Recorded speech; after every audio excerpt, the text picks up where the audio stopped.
In retrospect, it's pretty amazing that Barack Obama got as far as he did. In 2004, the summer of 2004, Barack Obama gave the keynote address at the Democratic Convention in Boston. And when he walked to the podium, probably only a small percentage of people in the room knew how to pronounce his name. He was totally unheard of. No one knew Barack Obama. At the time, he was a state senator in Illinois. 4 years later, he once again spoke to the Democratic Convention, but this time as the nominee. Meteoric doesn't begin to describe it. How did this happen? Well, the outlines are fairly well known, though rarely talked about. A small group of Democratic donors, mostly in Chicago, decided that Barack Obama was their guy. He was the vessel for their ambitions. They paid for his campaign. They paved the way for his rise. He spent 2 years pointlessly in the United States Senate preparing to run for president in 2008, and of course, in the end, he won. But the question was, who was this man? Where did he come from? What did he spend his life doing before he became president of the United States? Well, the news media, whose job it is to answer those questions, spent the entire 2008 campaign trying to keep you from knowing the answers. By Election Day, most Americans knew only one thing about Barack Obama, other than he was handsome and a good communicator: hope and change. But they knew nothing about him, his origins, what he believed, and legitimate questions about those facts were turned away, as they often are, with the claim, "That's a conspiracy theory. You're crazy. Shut up." One of the most interesting moments in the 2008 campaign occurred when a man, like Obama himself, came from out of nowhere to recount his experiences with Barack Obama, the man. His name was Larry Sinclair, and he told an amazing story. He said that in 1999, he had encountered Barack Obama in Illinois, had sex with Barack Obama, and then used cocaine with him. Sinclair went on to make these claims publicly at the National Press Club in Washington, to sign a sworn affidavit, and to take a lie detector test. But he was dismissed. In fact, he was attacked. Obama shills like Ben Smith of Politico batted the claims out without refuting them. They're absurd. And the rest of the media followed suit. But the claims weren't absurd. We're not claiming they're true, but they were certainly credible. This was a first-hand account of Barack Obama's behavior by someone who was willing to sign a sworn affidavit to that effect. So the question is, whatever happened to Larry Sinclair? What's his life been like since? That's an interesting story. It turns out Larry Sinclair is still alive. He lives in Mexico. But today, he's in our studio, and we're happy to have him. Larry Sinclair, thank you so much. Thank you for inviting me. Where did you meet Barack Obama? It was by accident. I was in the Chicago area in '99 for Lee Duke's graduation from the Naval Academy. Who's Lee Duke? He's basically my godson. Okay. I had hired a limousine service. I'm sorry to interrupt. Did you live in Chicago then? No. I was actually living in Colorado. I had flown in the night before.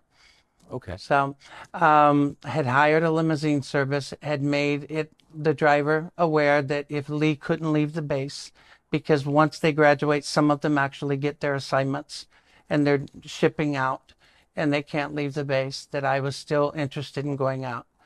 And had asked the driver if he knew anybody that was available that might want to show me, Chicago. And he said he did. So well, who was the driver? His name was Jamir Motani. It was with 5-star limo. So you're just a guy who's in town for the night, and it sounds like you're looking to party, actually. Yeah. That's what you're really saying. Yeah. Well, I was in town for a few nights, but yeah, I was definitely looking to party. And did you make that clear to the driver? Oh yeah. Yeah. Oh yeah. There was no misunderstanding. How direct were you about that? Extremely. Extremely. Extremely. Okay. Yeah. There was no doubt what I was looking for. Okay. And he picked me up at my hotel in Gurnee and drove into Chicago, pulled up in a bar outside, and there's this guy that's introduced to me as Barack Obama. It was literally that casual. Had you ever heard of him? No. Did the driver know him? Yep. The driver definitely knew him because the driver said that he was a friend. Interesting. What? How would the driver be friends with Barack Obama? I only found out later, dealing with a reporter from Bloomberg News, that apparently the limousine company had been doing business with Tony Resco, Oh, that at the time was somehow affiliated was with in Barack Obama's Obama. orbit. Yeah. Yes. Yeah. Interesting. So he knew Barack Obama, and in his view, Barack Obama liked the same kind of partying you were looking for. Yeah. Okay. So sex and drugs, in other words. The sex part I wasn't so sure about until, of course, you make your move, but it became obvious very quick. The coke part I thought was interesting because of the way that I had brought it up. So I'm stepping on your story. So you pull up, and I apologize. So you pull up to this bar. The driver is basically scouting some dude for you to hang out with. Correct. There's this guy, Barack Obama. Have you ever heard of Barack Obama? Never. Okay. Never. We're having drinks. I mentioned the fact that I could use something to wake up. I was extremely exhausted. So you went into the bar? Yes, sir. What kind of bar was it? I'm trying to remember. I've been trying to remember the name. I know that the glasses had 3 X's on them, because I remember taking one home for a friend of mine. What, but I mean, generally characterize it. Was it It was working class bar, no, gay it was bar, upscale. strip bar? It was upscale, quiet. Wasn't really that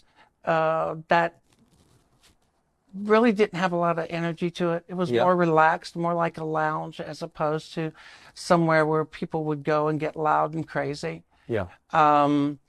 Which made it easier to talk.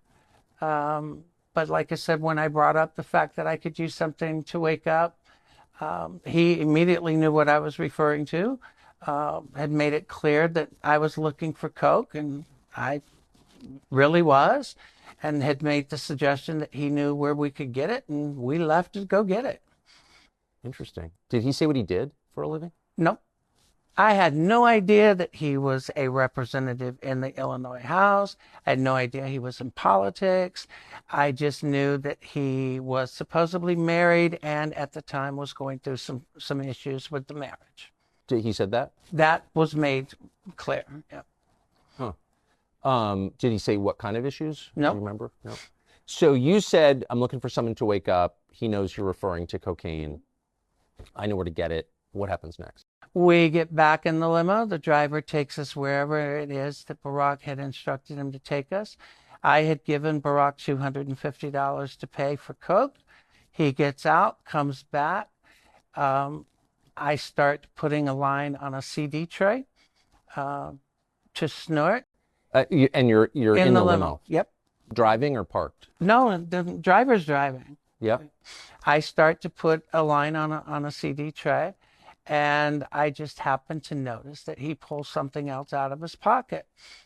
And next thing I know, he's got a little pipe and he's smoking. So I don't have an issue with it. I mean, some people smoke, some people snort. Smoking the cocaine? Yes. So as I'm doing a line, I just start, this is the part where you kind of make your move to see where things are going. So I just started rubbing my hand along his thigh to see where it was going, and it went the direction I had intended it to go. So the night became somewhat active sexually and drug-wise in the limo. So you hit on him. Did he seem shocked by that? Not at all. Yeah. I mean, if you're smoking crack with a stranger in the back of a limo, like, you got to imagine things might go crazy places. Well, not only imagine it, I look at it this way. I've done a lot of crazy things in my lifetime. I'm a pretty good judge of character, and I pretty much know whether or not I can move in a certain direction with an individual. I didn't feel that I was going in the wrong direction. I just wasn't so sure how much I could trust the individual at first. And that was probably one of my bigger concerns. But the fact that I was already becoming somewhat buzzed, you kind of throw caution to the wind. You weren't sure you could trust the individual. What does that mean? When you meet someone out of the blue and you go to a level that you're doing drugs with, or you're giving money to purchase drugs, or even for sexual activity, you have to be sure that you can trust them. And when I say trust, I mean that you're not going to end up being robbed, or that you're not going to end up having a knife stuck into you, Right. you know, from one direction or another, or that you're not going to pull up somewhere and all of a sudden the car door is going to open and you got 5 people pulling you out of it. Totally. That's what I mean when I Yep. say trust Yep. someone. And you've been around at this point Oh, in yeah. your life, big time. Yeah. Right. So probably not your first time in a situation like this. Not at all. And that's why I said I pretty much know where I can go and Yeah. at what point. So you start rubbing his leg, and I think, I'll just be totally blunt with you, like a man who's not into gay sex would be like, whoa, settle down. Trust me, if it was something that you were not interested in, Yeah. and you're right, I've had guys that I read wrong that would literally try to break your hand. For sure. If you went in that route. So it's not like this was something that he wasn't into. It's Yeah. not something that he was shocked by. Yeah. Shocked by, you don't get excited and you don't unbutton your pants and you don't just sit there and let it happen. Yeah. So it definitely wasn't Barack's first time. That much I'm absolutely certain of. And I would almost be willing to bet you it wasn't his last. So you performed oral sex on I Barack did. Obama. You did. In the driver's up front, Yep. and he's cool with this. The driver has the partition up. He didn't have a problem with it. He didn't put it down for any reason. I mean, he kind of set up the whole thing for this in the first place. Exactly. And I have a funny feeling he had no bones to pick with it as far as what took place in it. Yeah. So what happened after?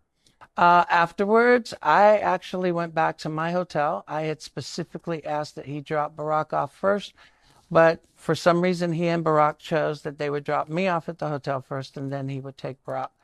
So Barack actually made the drive out to Gurnee, which is a suburb outside of Chicago, to the hotel for me to be dropped off. What hotel was it? It was the Comfort Inn in Gurnee. Ooh, that sounds depressing.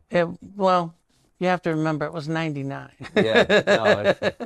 No, And it was close to the Great Lakes Naval facilities. yeah. But I got dropped off. They left. The next day was somewhat interesting because he ends up showing up at my hotel room, which I thought was somewhat weird, but He wanted some more. Mm-hmm. So when you say he showed up, he showed up. I mean, I had no warning. I was in the room. There's a knock on the door. I open the door and he's standing there. And he's standing there with more Coke, and he comes in, and it was just like a quick, rehash or rerun from the night before. exact same program. Exact same program. Was he smoking again? Yep. So Barack Obama smokes crack, and then you perform Yep. oral sex on him. And like I said, the only reason I had come out about it is I had reached out to the campaign even in 2007, only because I saw all these kids getting excited about it. Okay, wait. So how did that end? Like, Same way. You get off, you finish smoking, you leave. thanks, bye? Mm-hmm. Huh. What did you think of him? I thought it was interesting. I thought it was definitely a con. But, What do you mean by that? well, in my life at that point, you made it clear. I had already been around. Yeah, big time. Yeah. So when people are doing things because they actually really enjoy it, or they're sincere, or they're looking, for Yeah. a connection, or they're doing something because they're looking for an in, or they're looking for a hook, or it's a game. Yeah. So for me, I felt that it was a game for him. It was like, okay, what am I going to get out of it? Or is there something I can get out of it other than just, the sexual part? Right. And lucky for me, I wasn't going back to Chicago anytime soon, so it really didn't matter. So you were left with a bad taste in your mouth. Something, yeah. Yeah. Did you talk to him again? I did not. In fact, And did you have any idea, even though you had sex with him twice, you did cocaine with him, watched him smoke crack twice, you had no idea who he was? I had no idea who he was until I'm sitting in my house in Tequila, Nayarit, Mexico in 2004, and he walked on that stage In Boston. in the DNC convention, and I literally hit the floor. I just hit the floor and was. Wait, so you're watching the Democratic convention from Mexico, I was and the guy that smoked crack in your Comfort Inn with you, I was laughing so hard. and you were sure it was him. I was absolutely positive. How? I don't forget people I've met. I don't forget people I have spent time with. I just don't. And just to restate, because I think you affirmed this, but he used his real name when you were with him. Yes, Did he call himself Barack or Barry? Barack. Barack. And so did the driver. And that's why at first when everybody was referring to him as Barry, I just didn't understand or catch on. Because like I said, I didn't know that much about him other than the fact that, hey, you know, you hook up, you know, today it's Grinder. Back then it was, you know. The limo driver. Yeah. A limo driver or a bartender, you know. You ask and somebody knows somebody or somebody doesn't. Amazing. Amazing. So you're sitting there in Mexico watching this, and you think, that's the guy I had sex with who smoked crack it with me. Yep. And what do you think? Like I said, I just started cracking up. I freaked out. I had even pointed out to some friends of mine that were at the house that night, and I told them, I said, you're not going to believe this. I said, I blew this guy twice, you know, and they just start cracking up. But that's the thing about me. I've never been in the closet. I've never hid. I mean, I'm always very direct and blunt. Yeah. And, you know, and I'm just like, this is unreal, you know, and I had no idea that he was going to run, you know, in 2008, but I was back from Mexico, but it was a strange feeling sitting there watching him walk across that stage and realizing who he was. Huh.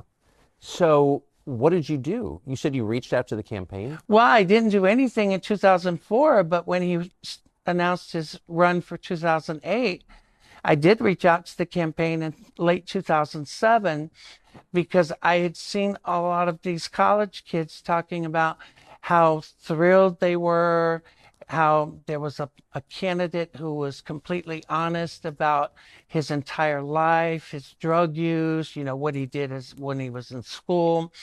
You know, the constant back and forth. 1 minute is, yes, I did cocaine when I was younger, or no, I never did cocaine, but I smoked weed. So I just simply pointed out that all I was asking was, look, why don't you just simply come out and say, I did coke and I've done it as recently as 1999. You know, just tell the truth. Put it out there and be honest and let it stay as the truth rather than this back and forth. Never did hear anything back from them immediately. Who did you reach out to? Do you remember? I reached out to actually David Axelrod's office in Chicago. I'm trying to remember the letters because it was actually 3 letters. And did you say, I had sex with Barack Obama? This is the interesting part. My first contact with the campaign never mentioned the sex whatsoever. That was actually brought to my attention by someone who eventually reached out to me in late 2007, claiming to be with the campaign, but wasn't with the campaign. What do you mean that was pointed out to you? So you never told anyone in the Obama campaign you did sex with Barack Obama? Not in 2007, no. Interesting. But they knew? Yep. How? Who? Well, that's weird. I'm assuming Barack himself, because the phone calls that I got in late 2007 came from a gentleman that I have repeatedly identified as Donald Young. And it was Donald Young who had mentioned to me that the campaign was not going to acknowledge the sex and the drug interaction And I was somewhat taken back because, like I said, I had never mentioned the sex to the campaign at all at that point. I had in 2008, but I had not in 2000. Okay, that is amazing, and I want to get to who Donald Young was in just a minute. But I apologize for being a bad interviewer. But let me just ask the obvious question: was what was Obama like on crack? Actually, and I hate to say this because some people are going to think I'm really crazy. I knew a lot of people that smoked it because I was in Miami in the early 80s when it became quite popular. Similar to a friend of mine that I knew in Miami, gets extremely high, calm, almost euphoric. And then as it starts to come down, the twitching and the looking, anything that looks white that's sitting on the seat or the floor, you assume is another piece that fell off that, you can pick up and smoke. But while he was high, pretty much the same. Pretty controlled. Pretty controlled, euphoric, talkative, but not really saying anything. So it was like his presidency. A lot like it. Was it your impression, and of course you would, strictly speaking, no, but was it your impression that this was the first time he'd ever smoked crack? No. You don't, first of all, you don't buy crack, get in a limo, and have a pipe in your pocket if it's the first time you smoke crack. Yeah. You just don't. That makes sense.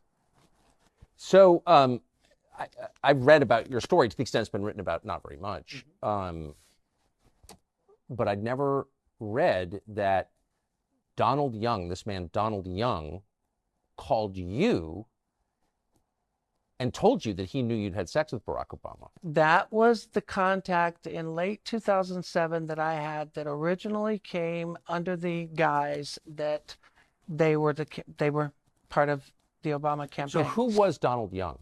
Donald Young is a choir director and a school teacher.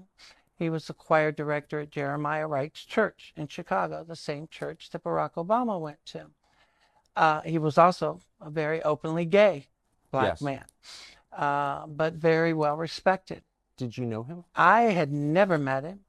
I had not even realized that the person who was communicating with me had been killed until a good 2 months after.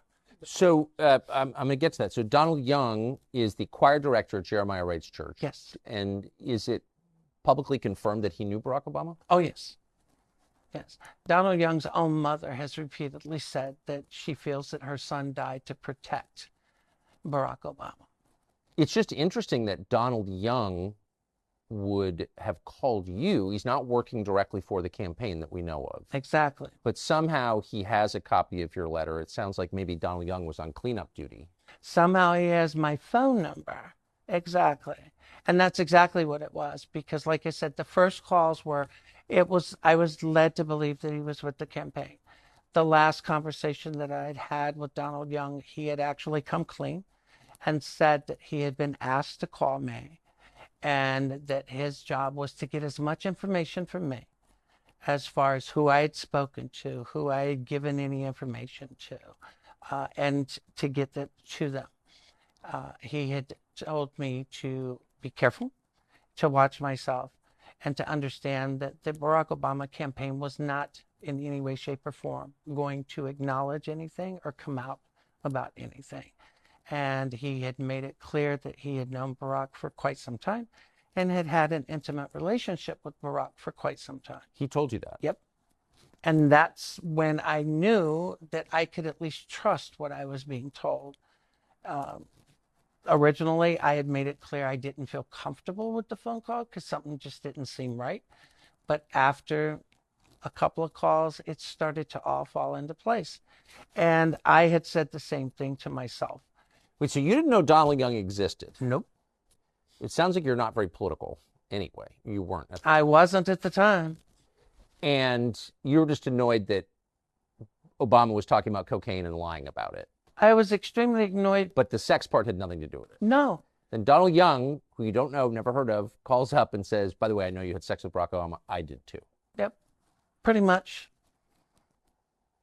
I mean, this is a longer conversation, which we're going to have in a minute, but I mean, Obama has a wife and kids, and he's telling America what a great family man he is. Is that, maybe you've seen this a lot? What do you think of that? Well, you know, in 2008, I made it clear that Obama was having marital problems in 99, and everybody in the world said that I was crazy, didn't know what I was talking about. And yet, what was it, 6 months ago, Barack Obama comes out and tells the world that exactly what I said was the truth. In 1999, he and Michelle came very close to divorce. Really. 15 years later, what I say is the truth, but 15 years earlier, I'm a liar and a fraud. It's interesting how things eventually come out. But yes, believe me, I've known guys that were completely happily married that will screw around with another man on a weekly basis and think nothing of it. Huh. Is it your sense that that's who Obama is, just transactional, or that he's bisexual, or like, what is this? No, my feeling that Barack Obama is probably, he's definitely bi. I think there is a lot of transactional qualities to him, because I think whatever he does, it is looking for a hook or looking for a benefit. Yeah. That's consistent with his public persona too, I would say. So Donald Young calls you. You actually end up, sounds like you kind of like and trust Donald Young. I did. Did he say how long he'd had a relationship with? He had just said that they had been intimate for years. Intimate for years. And what happened to Donald Young? Donald Young was shot dead in his apartment, second floor in Chicago, Illinois. I think it was December 23rd of 2007. According to the police report and the death certificate, multiple gunshot wounds, close range, no forced entry, second floor apartment, yet not a single resident in the building heard a single shot, but yet they can hear every shot that's fired in the street outside. Jeremiah Wright announces that Donald Young's dead earlier that morning, even before it was announced, even before he was declared dead. I mean, a lot of it just didn't make sense. This is all public, and you can Yep. look this up, and it's still on the internet. Tell us about Donald Young's mother. Norma Jean Young actually is a former Chicago Police Department employee. Really? Really. She had worked for the Chicago PD. I had spoken with his sister Lorraine shortly after I realized that he was the gentleman that I had been speaking with. There were people at the time that were attempting to have Lorraine and other members of Donald's family file criminal complaints against me with Chicago because they wanted me arrested. They were trying to get the family to say that I was trying to con them or something. To my knowledge, they never did any such thing. But at the same time, I continue to respect Lorraine and the rest of the family. But Mrs. Young had finally come out and told David Nelson, who was a reporter that I knew out of Minnesota, that she was convinced that Donald had been killed, that his death was to protect his friend Obama. And she confirmed that they had, in fact, been extremely close for years. I mean, did she confirm that they'd had sex, Obama and Donald Young? Her confirmation wasn't referencing, or she did not specifically say that they were sexually involved. She just simply said that they had been intimate friends for years. But she believed the Obama campaign was responsible. She believed that his death was due to protecting Barack Obama. And I made the same argument that people said, well, how are you accusing Barack? I said, I'm not accusing Barack of anything. But I said, I'm willing to bet my life that Barack Obama and Jeremiah Wright both know or have knowledge of who killed Donald Young. There is no doubt in my mind about that. Well, this was a guy who was clearly going to be the next leader of the world. You know, people kill each other over insurance claims, over bar fights. You know, there's a lot at stake here. I have no knowledge of this. I'm not alleging a murder by the Obama campaign or its allies, but it's not. It's not a crazy thing to wonder, obviously. No, and the only thing after I realized what had happened with Donald Young, the only thing I'd ever asked was the same thing that I had done. And I said, you know, if you want to accuse me of being crazy, you know, release your phone records. You know, turn over your phone records from your phone in '99. Turn over your phone records for the last year. I mean, it's that easy. If you've got nothing to hide, it's not like they're going to be made public. Turn them over to authorities. Let them investigate. Let them look. But no. So now seems like a fair time to ask about your motive. So your initial motive was you were annoyed because you believed or you knew that Obama was lying about his drug use. Right. But then after the Donald Young exchange, where he brings up the sex that you had with Obama, what was the point at which you decided, I'm just going to bring this to the country? I'm going to go public. Well, in January of 2008, after having contacted the campaign yet again, I had decided, you know what? Screw it. I'm just going to make a YouTube video and put it up, which I did. It wasn't because I was looking for anything out of it. In fact, if I had even stopped long enough to anticipate the blowback and the consequences of speaking out, me being me, it probably would not have stopped me. It might have slowed me a little bit, but it would not have stopped me. But I figured if you're going to call him out, you can't call him out on part of it. And people have said, well, why didn't you just talk about the drug use and leave the sex out? And I said, because if I said he just used drugs and then you found out later it was drugs and sex, you would accuse me of lying because I didn't mention the sex. So my opinion was, if you're going to tell the story, then you tell the whole story and let the chips fall where they may. So that's exactly what I did. And so you made a YouTube video. By the way, I looked for it last night. I couldn't find it. That's because YouTube gave access to my account to someone shortly after the polygraph test. And I was never given access back to it before the video was actually deleted. Are you serious? Oh, yeah. YouTube gave access to the account and the video was deleted. Microsoft gave access to my Hotmail account and all of my emails were circulating the internet, and vacation replies were set up on my email telling people that I was busy giving blowjobs and would get back with them when I was done. And oh, yeah. Man, they wanted Obama to be president. Yep, and they wanted me to be the biggest fraud and nutcase that ever existed. So I got to ask you, I mean, you know, I wasn't there. I can only assess what you're saying. I don't see any obvious motive for you for gain, financial gain. You're not going to get rich doing this. And in fact, you haven't. You've gotten impoverished as a result of it. But like, if I'm a reporter, well, I was a reporter at the time. I remember thinking, well, that's an interesting story. But it seemed like nobody in the media wanted to follow up with you. And some people, like Ben Smith at Politico, who's a liar and a shill posing as a journalist, I reread the piece last night that he wrote saying, oh, it's ridiculous. Right off the first graph, it's ridiculous, these claims. Well, I think I have an answer for why a lot of reporters did not want to follow up. And I think it would have something to do with what David Axelrod told a old Chicago Sun-Times reporter, or no, a Chicago Tribune reporter, John Crewdson.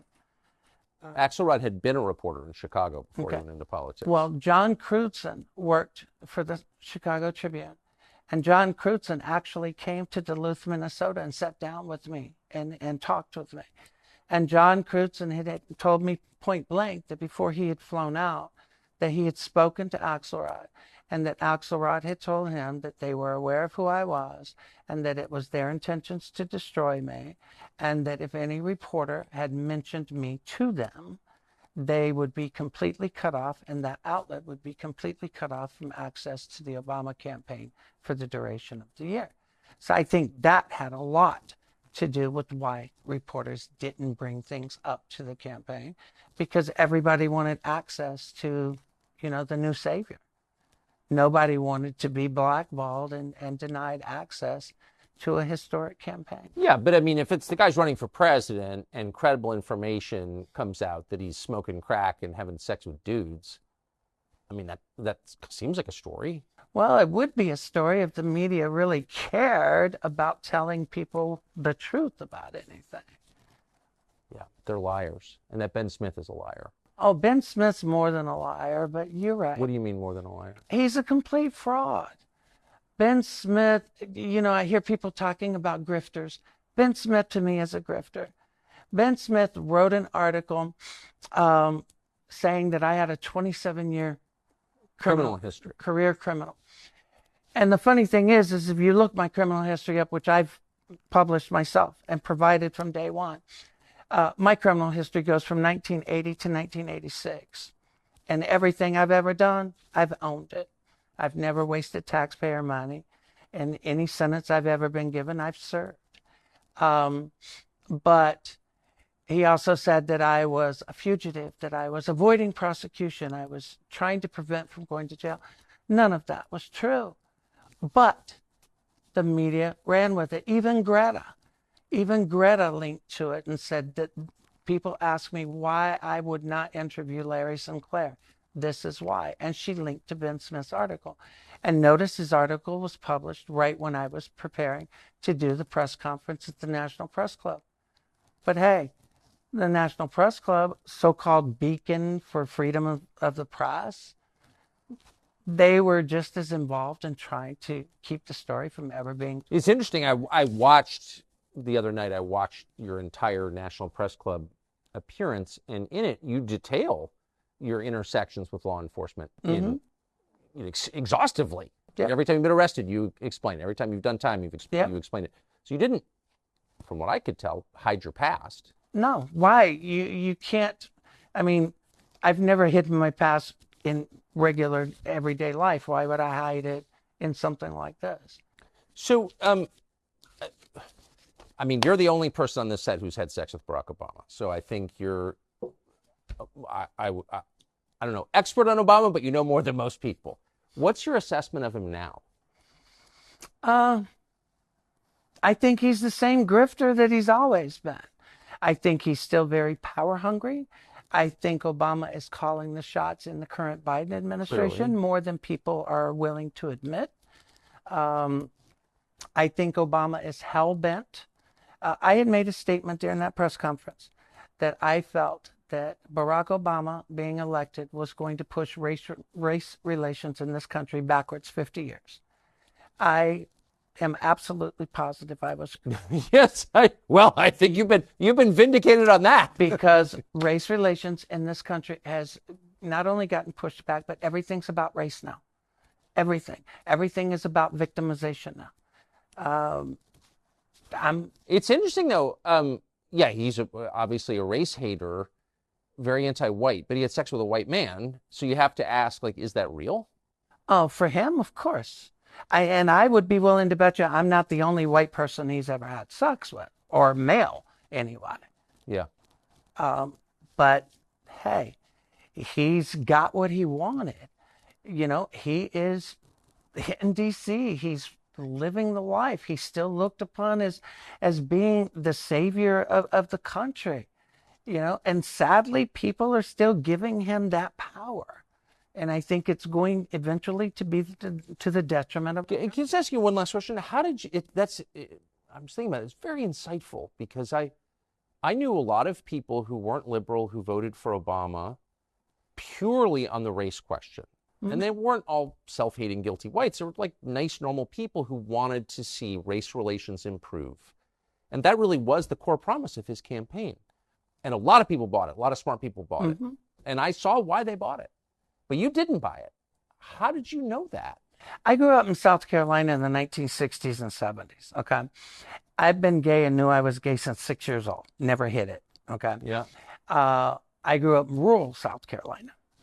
And my first job as a kid was cropping tobacco for a family by the name of Rose that were a black family living across the road from my grandparents. So I grew up as a kid, a gay kid, in an era and an area that would get you killed being gay just as quick as you could be hanging being black. So I actually knew the other side of the track before I knew that I was supposed to act like I was above this or above that. I've watched it my whole life. I know when someone plays, when it comes to acting like they're one way and then in reality they're the biggest racists or bigots alive on both sides. Okay. I knew because he was saying one thing in the campaign, and then if people started to actually listen to what he was saying, remember there was a time when he actually told supporters to show up at a fight with a knife, get in people's face, argue with them if they didn't agree to support him, if they didn't agree to vote for him, argue with them, convince them. Come on. You don't make statements like that and tell me that you're not going to make things about race. He did. Man, that is the one part of your story that we can say unequivocally you're telling the truth about. You saw that, and most people didn't. Larry Sinclair, I'm really grateful that you came. I wish I had interviewed you in 2008. I don't think anyone would have run the interview. But anyway, thank you. You're welcome. Very much. Thank you. Great to meet you. You too.